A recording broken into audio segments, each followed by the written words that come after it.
بلغنا رمضان. اعوذ باللہ من الشیطان الرجیم. بسم اللہ الرحمن الرحیم. تبارک الذی بیدہ الملک وہو علی کل شیء قدیر. بہت برکت والا ہے وہ کہ تمام بادشاہی صرف اس کے ہاتھ میں ہے اور وہ ہر چیز پر پوری طرح قادر ہے. وہ جس نے موت اور زندگی کو پیدا کیا تاکہ تمہیں آزمائے کہ تم میں سے کون عمل میں زیادہ اچھا ہے، اور وہی سب پر غالب بہت بخشنے والا ہے. وہ جس نے 7 آسمان اوپر نیچے پیدا فرمائے، رحمان کے پیدا کیے ہوئے میں تو کوئی کمی بیشی نہیں دیکھے گا. پس نگاہ کو لوٹا، کیا تجھے کوئی کٹی پھٹی جگہ نظر آتی ہے؟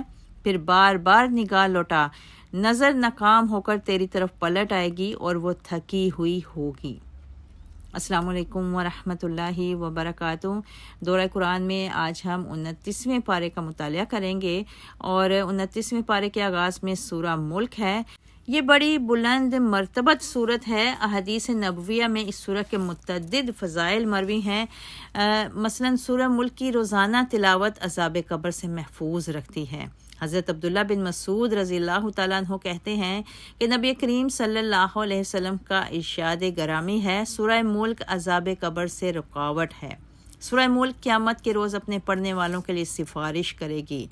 اور سنن ترمذی میں حضرت ابو ہریرہ رضی اللہ تعالیٰ عنہ کہتے ہیں کہ آپ صلی اللہ علیہ وسلم نے فرمایا، قرآن مجید میں 30 آیات کی ایک صورت ہے جو اپنے پڑھنے والے کے لیے سفارش کرے گی حتیٰ کہ اسے بخش دیا جائے گا، اور یہ صورت تبارک الذی بیدہ الملک ہے.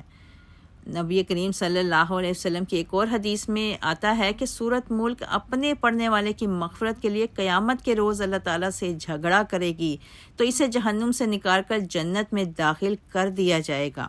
نبی کریم صلی اللہ علیہ وسلم نے ارشاد فرمایا، قرآن مجید میں ایک 30 آیات والی صورت ہے جو اپنے پڑھنے والے کی مغفرت کے لیے قیامت کے روز اللہ تعالیٰ سے جھگڑا کرے گی یہاں تک کہ اس کو جہنم سے نکال کر جنت میں داخل کر دیا جائے گا. سورہ ملک میں اللہ تعالیٰ نے اپنی ذات کے بارے میں ارشاد فرمایا کہ بابرکت ہے وہ ذات جس کے ہاتھ میں حکومت ہے اور وہ ہر چیز پر قادر ہے. اللہ تعالیٰ فرماتے ہیں کہ ہم نے زندگی اور موت کو اس لیے بنایا ہے تاکہ جان لے کے کون اچھے عمل کرتا ہے. اللہ تعالیٰ نے اپنی قدرت تخلیق کا ذکر کرتے ہوئے ارشاد فرمایا کہ ہم نے 7 آسمان بنائے اور اس انداز سے ان کو بنایا کہ ان کی تخلیق میں کسی بھی قسم کی کوئی کمزوری نظر نہیں آتی. مزید اللہ تعالیٰ نے ارشاد فرمایا کہ ہم نے آسمان دنیا کو چراغوں سے مزین کیا اور ان کے ذریعے وہ شیطانوں کو رجم بھی کرتے ہیں. دخول نار کا سبب بتاتے ہوئے اللہ تعالیٰ فرماتے ہیں کہ جب جہنمیوں کو جہنم میں ڈالا جائے گا تو جہنم کا داروغہ ان سے پوچھے گا کہ کیا تمہارے پاس ڈرانے والے نہیں آئے تھے؟ تو جواب میں جہنمی کہیں گے، یقیناً ہمارے پاس ڈرانے والے آئے لیکن ہم نے ان کو جھٹلایا اور کہا کہ اللہ تعالیٰ نے کسی چیز کو نازل نہیں کیا، اور ہم معاذ اللہ ان کو بھٹکا ہوا کہتے رہے. اگر ہم نے سنا ہوتا اور عقل کی ہوتی تو آج جہنم میں نہ ہوتے. اللہم اجرنا من النار، آمین. اس صورت میں اللہ تعالیٰ نے یہ بھی بتایا کہ جن لوگوں نے اپنے پروردگار کے ڈر کو اختیار کیا ان کے لیے مغفرت اور بہت بڑا اجر ہے. اور اللہ تعالیٰ نے اپنے بعض احسانات کا بھی ذکر کیا کہ اللہ تعالیٰ نے ہمیں پیدا کیا اور ہمیں سماعت اور بصارت اور دل بھی عطا کیے، لیکن کم ہی لوگ ہیں جو اللہ کا شکر ادا کرتے ہیں. سورہ ملک میں اللہ تعالیٰ نے نبی کریم صلی اللہ علیہ وسلم کو کہا کہ آپ اعلان فرمائیں کہ وہ رحمان ہے جس پر ہمارا ایمان اور بھروسہ ہے، اور لوگ عنقریب جان لیں گے کہ کون کھلی گمراہی میں ہیں. سورہ ملک کے بعد سورہ قلم ہے، اور سورہ قلم میں اللہ تعالیٰ نے اس بات کا ذکر فرمایا کہ رسول اللہ صلی اللہ علیہ وسلم کا اخلاق عظیم ہے. رسول اللہ صلی اللہ علیہ وسلم نے خود بھی اعلان فرمایا تھا کہ مجھے مکارم اخلاق کی تکمیل کے لیے مبعوث کیا گیا ہے. حضرت عائشہ صدیقہ رضی اللہ تعالی عنہما سے پوچھا گیا کہ رسول اللہ صلی اللہ علیہ وسلم کا اخلاق کیسا تھا؟ تو حضرت عائشہ رضی اللہ تعالیٰ عنہما نے جواب دیا کہ آپ صلی اللہ علیہ وسلم کا اخلاق قرآن تھا، یعنی جو کچھ قرآن میں اللہ نے آپ پر نازل فرمایا آپ صلی اللہ علیہ وسلم ساری زندگی اسی پر عمل پیرا رہے. اللہ تعالیٰ نے آپ کو حیا، جرت، کردار، عدل اور انصاف جیسے اعلیٰ اوصاف سے بہراور فرمایا، اور ان اوصاف سے بہرہ مند کرنے کے بعد آپ صلی اللہ علیہ وسلم کے بارے میں ارشاد فرما دیا وَإِنَّكَ لَعَلَى خُلُقٍ عَظِيمٍ، بے شک آپ خلق عظیم کے مالک ہیں اور آپ کے اخلاق عالیہ کو رہتی دنیا تک کے لیے نمونہ بنا دیا گیا۔ سورہ قلم میں اللہ تعالیٰ نے ایک سخی اور نیک زمیندار کا بھی ذکر کیا کہ وہ اپنے باغات کی آمدنی میں سے اللہ تعالیٰ کے حق کو احسن طریقے سے ادا کیا کرتا تھا۔ جب اس کا انتقال ہوا تو اس کے بیٹوں نے اس بات کا فیصلہ کیا کہ وہ فصلوں کی کٹائی میں سے کسی غریب کو کچھ بھی ادا نہیں کریں گے۔ جب فصلوں کی کٹائی کا وقت آیا تو وہ صبح سویرے نکلے تاکہ راستے میں ان کو کوئی مسکین نہ مل جائے۔ جب وہ باغ میں پہنچے تو کیا دیکھتے ہیں کہ وہاں پر کھیت یا باغ نام کی کوئی چیز موجود نہ تھی۔ ان کو شک ہوا کہ وہ راستہ بھول گئے ہیں، لیکن اچھی طرح غور کرنے کے بعد وہ سمجھ گئے کہ وہ راستہ نہیں بھولے بلکہ ان کا باغ اجڑ چکا ہے۔ یہ واقعہ اس بات کی دلیل ہے کہ جب مال کو راہ خدا میں خرچ نہ کیا جائے تو اس مال کے ضائع ہونے کے امکانات پیدا ہو جاتے ہیں۔ اس صورت میں اللہ تعالیٰ نے یہ بھی بتایا کہ کافر رسول اللہ صلی اللہ علیہ وسلم کو بڑی بری نظر سے دیکھتے تھے۔ جب وہ قرآن کو سنتے تو نعوذ باللہ آپ کو مجنون کہتے۔ اللہ تعالیٰ نے فرمایا کہ وہ آپ صلی اللہ علیہ وسلم کو لوگوں کی نگاہوں سے گرانا چاہتے ہیں، اس لیے آپ کے بارے میں ہرزہ سرائی کرتے ہیں، حالانکہ حقیقت یہ ہے کہ یہ قرآن مجید جہانوں کے لیے نصیحت ہے۔ سورہ قلم کے بعد سورہ الحاقہ ہے اور الحاقہ سے مراد حقیقت ہے۔ اللہ تعالیٰ نے اس صورت میں قیامت کو حقیقت کے نام سے پکارا ہے اور اس حقیقی کھڑکھڑاہٹ کو جھٹلانے والوں کے انجام سے کائنات کے لوگوں کو باخبر کیا ہے کہ قوم عاد اور سمود نے قیامت کو جھٹلایا تھا۔ اللہ تعالیٰ نے قوم سمود کو ایک چیخ کے ذریعے اور قوم عاد کو تیز ہوا کے ذریعے ہلاک کر دیا تھا۔ عادیوں کو اپنی طاقت پر بڑا گھمنڈ تھا۔ اللہ تعالیٰ نے ان پر 7 راتوں اور 8 دنوں کے لیے طوفان کو مسلط کر دیا۔ طوفان نے ان کو جڑ سے اکھیڑ کر یوں پھینکا کہ وہ زمین پر یوں پڑے ہوتے نظر آتے تھے جیسے کٹے ہوئے کھجور کے تنے پڑے ہوں۔ استغفر اللہ۔ پھر اس صورت میں اللہ تعالیٰ نے نبی مکرم صلی اللہ علیہ وسلم کے بارے میں کافروں کے اقوال کو نقل کر کے ان کی تردید کی ہے۔ کافر رسول اللہ کو شاعر اور کاہن کہتے تھے، جبکہ اللہ تعالیٰ فرماتا ہے کہ جو کچھ بھی آپ پر اترا ہے پروردگار عالم نے اتارا ہے اور اس میں جھوٹ والی کوئی بات نہیں۔ اللہ تعالیٰ اپنی ذات پر جھوٹ باندھنے والے کو کبھی فلاح نہیں دیتا، جبکہ اللہ کے حبیب صلی اللہ علیہ وسلم کے تذکروں کو اللہ تعالیٰ نے رہتی دنیا تک جاری و ساری فرما دیا ہے۔ الحمدللہ۔ سورۃ حاقہ کے بعد سورہ المعارج ہے اور اس صورت میں اللہ تعالیٰ نے قیامت کے دن کا ذکر کیا ہے کہ اس کی طوالت 50,000 سال کے برابر ہوگی۔ وہ دن ایسا ہوگا کہ مجرم کی خواہش ہوگی کہ اپنا آپ چھڑانے کے لیے اپنے بیٹے کو پیش کر دے یا اپنی بیوی اور اپنے بھائی کو پیش کر دے یا زمین میں جو کچھ ہے اس کو بطور فدیہ دے دے۔ اس دن جو لوگ عذاب سے بچیں گے ان کے اوصاف بھی اللہ تعالیٰ نے بیان فرما دیے ہیں۔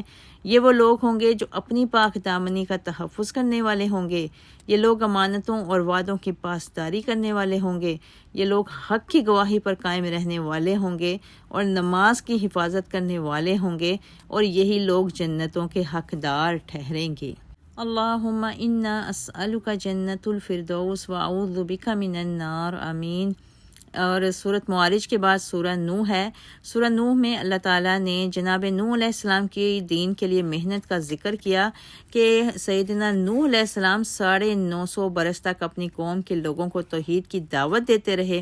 انہوں نے صبح و شام پوری تندہی سے اللہ کے دین کی خدمت کی اور اپنی قوم کے لوگوں کو یہ بات سمجھائی کہ وہ پروردگار سے استغفار کیا کریں۔ تو اس کا نتیجہ یہ نکلے گا کہ اللہ تعالیٰ بارشوں کو نازل فرمائے گا اور مال اور بیٹوں میں بھی اضافہ کرے گا اور ان کے لیے نہروں کو چلا دے گا اور باغات کو آباد کر دے گا۔ مزید اس صورت میں اللہ تعالیٰ نے اس امر کا بھی ذکر کیا کہ قوم نوح کے لوگ شرک پر پوری طرح کاربند رہے اور اپنے بتوں ود، سوا، یغوث، یعوق اور نصر کو چھوڑنے پر آمادہ و تیار نہ ہوئے۔ جناب نوح علیہ السلام نے ان کے لیے بد دعا کی کہ اے پروردگار، زمین پر کسی کافر کو باقی نہ رہنے دینا۔ جناب نوح علیہ السلام کی بد دعا قبول ہوئی اور آسمان سے اترنے والی بارش اور زمین سے نکلنے والے سیلاب نے ہر چیز کو تباہ و برباد کر دیا اور صرف ایماندار لوگ سلامت رہ گئے۔ سورہ نوح کے بعد سورہ جن ہے۔ سورہ جن میں اللہ تعالیٰ نے جنات کی ایک جماعت کے قبول اسلام کا ذکر کیا کہ انہوں نے قرآن کی تلاوت کو سنا تو کہنے لگے کہ قرآن کیا خوبصورت کلام ہے جو ہدایت کی طرف رہنمائی کرتا ہے، پس ہم اس پر ایمان لاتے ہیں اور ہم اپنے پروردگار کے ساتھ شرک نہیں کریں گے۔ انہوں نے کہا کہ پروردگار کا مقام بہت بلند ہے، نہ اس کی کوئی بیوی ہے اور نہ کوئی بیٹا ہے، اور انہوں نے قرآن مجید کے نزول کے بعد اپنی قوم کے لوگوں کو بھی توحید کی دعوت دی، چنانچہ انسانوں کی طرح جنات کی بھی ایک جماعت اہل توحید میں شامل ہو گئی۔ سورہ جن میں اللہ تعالیٰ نے اس امر کا بھی ذکر کیا کہ مسجدیں اللہ تعالیٰ کے لیے ہیں اور اللہ کے سوا کسی کو بھی نہیں پکارنا چاہیے۔ اس کے بعد سورۃ المزمل کا آغاز ہوتا ہے، اور سورۃ مزمل میں اللہ تعالیٰ نے نبی کریم صلی اللہ علیہ وسلم کو کہا کہ وہ پوری رات عبادت نہ کیا کریں بلکہ نصف رات میں سے کچھ زیادہ یا کم عبادت کیا کریں، اس لیے کہ انہوں نے دن کو بھی بہت سے کام انجام دینے ہوتے ہیں، اور اللہ تعالیٰ کا نام وقفے وقفے سے لیتے رہا کریں۔ رسول اللہ صلی اللہ علیہ وسلم اللہ کی محبت کے سبب عبادت میں بہت زیادہ محو ہو گئے، تو اللہ نے پیار سے اپنے حبیب کو بتایا کہ آپ پر اپنی جان، اہل اور سماج کا بھی حق ہے۔ اس صورت میں اللہ تعالیٰ نے یہ بھی بتایا کہ قرآن جس حد تک ممکن ہو ضرور پڑھنا چاہیے۔ سورہ مزمل کے بعد سورہ مدثر ہے۔ اس صورت میں اللہ تعالیٰ نے ان لوگوں کے انجام بد کا ذکر کیا جو قرآن مجید کو غرور کی وجہ سے جھٹلاتے ہیں، ان کو جہنم کا مزہ چکھنا پڑے گا۔ اللہ تعالیٰ نے جہنم کے پہرے دار فرشتوں کی تعداد 19 بتائی، اور جہنم میں لے کر جانے والے اہم جرائم میں نماز میں کوتاہی اور مساکین کو کھانا نہ کھلانے کا بھی ذکر کیا۔ سورہ مدثر کے بعد سورہ قیامہ ہے، جس میں اللہ تعالیٰ نے قیامت کی گھڑیوں کا ذکر کیا کہ یقیناً قیامت آئے گی، اور کافر جو اللہ کے بارے میں یہ گمان کرتا ہے کہ وہ ہڈیوں کو دوبارہ کیسے بنائے گا، تو اللہ تعالیٰ فرماتے ہیں کہ ہمارے لیے انگلیوں کے پوروں کو بھی دوبارہ پیدا کرنا مشکل نہیں ہے۔ اللہ تعالیٰ فرماتے ہیں کہ انسان پوچھتا ہے کہ قیامت کب آئے گی۔ اللہ تعالیٰ اس دن کی شدت اور ہولناکی کے حوالے سے ارشاد فرماتا ہے کہ اس دن جب آنکھ پتھرا جائے گی، چاند بے نور ہو جائے گا، اور چاند اور سورج جمع کر دیے جائیں گے، اور انسان کہے گا کہاں ہے بھاگنے کی جگہ، ہرگز نہیں، کوئی پناہ گاہ نہیں ہوگی۔ اللہ تعالیٰ اس دن واحد ٹھکانے کے بارے میں ارشاد فرماتے ہیں کہ اس دن آپ کے پروردگار کے پاس ٹھہرنے کی جگہ ہوگی۔ اس دن انسان کو ان کے تمام اعمال کی خبر دی جائے گی جو اس نے آگے بھیجے اور جو اس نے پیچھے چھوڑے ہیں۔ اللہ تعالیٰ ارشاد فرماتے ہیں کہ انسان کو اپنے نفس کو اچھی طرح پتہ ہے، چاہے وہ عذر تراشتا رہے، یعنی وہ جان چھڑانے کے لیے تو عذر پیش کر سکتا ہے، لیکن اس کے نفس میں جو کچھ خیر و شر والی باتیں موجود ہیں اور جو اس کے اچھے اور برے اعمال ہیں وہ ان کو اچھی طرح سے جانتا ہے۔ اس کے بعد سورہ دہر ہے۔ اللہ تعالیٰ نے اس امر کا ذکر فرمایا کہ انسان پر ایک دور ایسا تھا جب وہ کوئی قابل ذکر چیز نہیں تھا۔ اللہ تعالیٰ نے پانی کے قطرے سے اسے دیکھنے اور سننے والا بنایا، اس کو دو راہیں بھی بتلا دیں، چاہے شکر کرے یا انکار کرے۔ اللہ تعالیٰ فرماتے ہیں کہ بے شک ہم نے کافروں کے لیے زنجیریں، توق اور لپکتی ہوئی آگ کو تیار کیا ہے۔ اور اس کے بعد اللہ تعالیٰ نیکوکاروں کے بارے میں ارشاد فرماتے ہیں کہ بے شک نیک لوگ ایسے جام پئیں گے جن میں کافور ملا ہوگا، وہ چشمہ ہوگا جس سے اللہ کے نیک بندے پئیں گے اور وہ ہمہ وقت جاری رہے گا۔ اللہ تعالیٰ اہل جنت کو اس دن کے شر سے بچا لیں گے اور انہیں چہرے کی شادابی اور راحت عطا فرما دیں گے، اور ان کے صبر کے بدلے انہیں جنت اور ریشمی لباس دیا جائے گا۔ اس جنت میں وہ اونچی مسندوں پر ٹیک لگائے بیٹھے ہوں گے، اور ان کو سورج کی تپش کا سامنا کرنا پڑے گا، نہ سردی کی تلخی کا۔ جنت کے درختوں کے سائے ان پر جھکے ہوں گے، اور اس کے پھل ان کے بالکل قریب کر دیے جائیں گے، اور ان کے سامنے چاندی کے برتنوں اور شیشے کے پیالوں کا دور چلے گا، اور وہ شیشے بھی چاندی سے بنے ہوں گے جن کو نہایت موزوں انداز میں بھرا گیا ہوگا، اور جنت میں انہیں ایک ایسا جام بھی پلایا جائے گا جس میں زنجبیل کی آمیزش ہوگی، وہ ایک سلسبیل نامی چشمے سے حاصل کیا گیا ہوگا، اور ان کی خدمت کے لیے ہمیشہ خوشنما خدام گھومتے رہیں گے۔ آپ جب انہیں دیکھیں گے تو انہیں بکھرے ہوئے موتیوں کی طرح سمجھیں گے، اور جدھر بھی نظر دورائیں گے نعمتیں ہی نعمتیں اور بہت بڑی بادشاہت کو پائیں گے۔ اہل جنت کی بالائی پوشاک سبز اور ریشمی کپڑے ہوں گے، اور انہیں چاندی کے کنگن پہنا دیے جائیں گے،